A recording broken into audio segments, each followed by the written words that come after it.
Di keluargaku tidak ada yang pernah melakukan nyusur tanah. Maka dari itu pimpinan acara diserahkan ke Pak Agus untuk mengimami prosesi nyusur tanah. Di antara rekan-rekan lainnya, Pak Agus nampak sebagai sosok yang paling dituakan.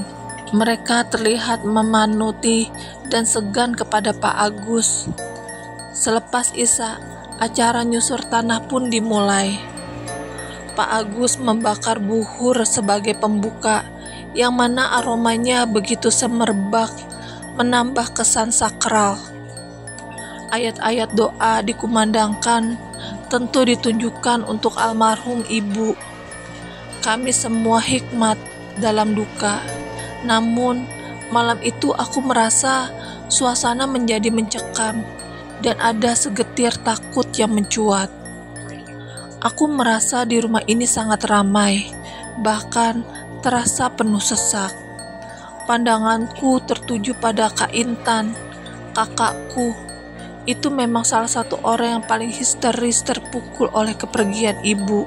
Aku melihat Kak Intan tertunduk dengan pandangan kosong. Di kening dan wajahnya banjir oleh keringat yang menetes menggumpal seperti orang sakit.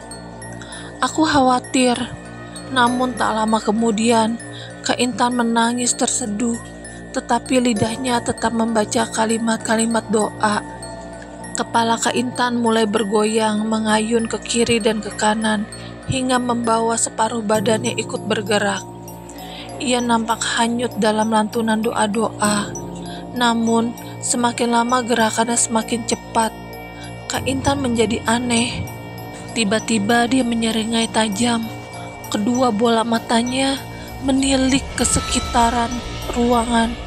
Suara lantunan doa Kak Intan semakin keras dan sangat fasih, bahkan tanpa membaca buku panduan kitab.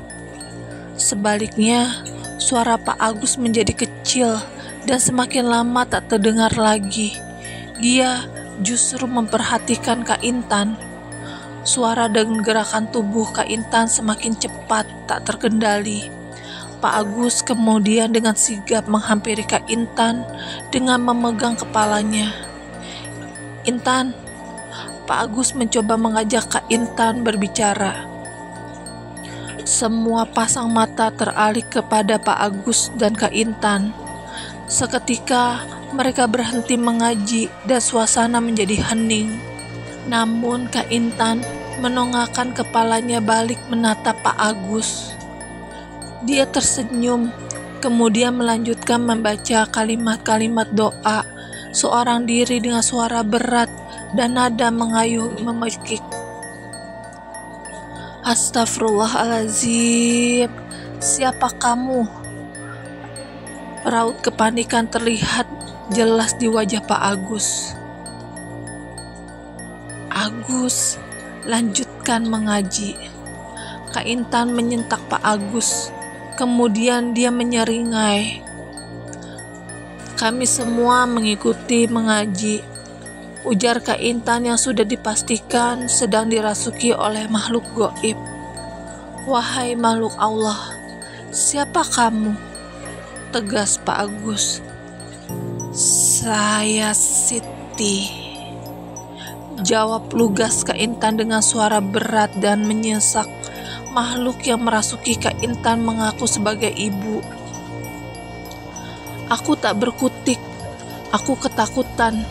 Di satu sisi, waktu itu aku meyakini bahwa Kak Intan benar-benar dirasuki oleh ibu.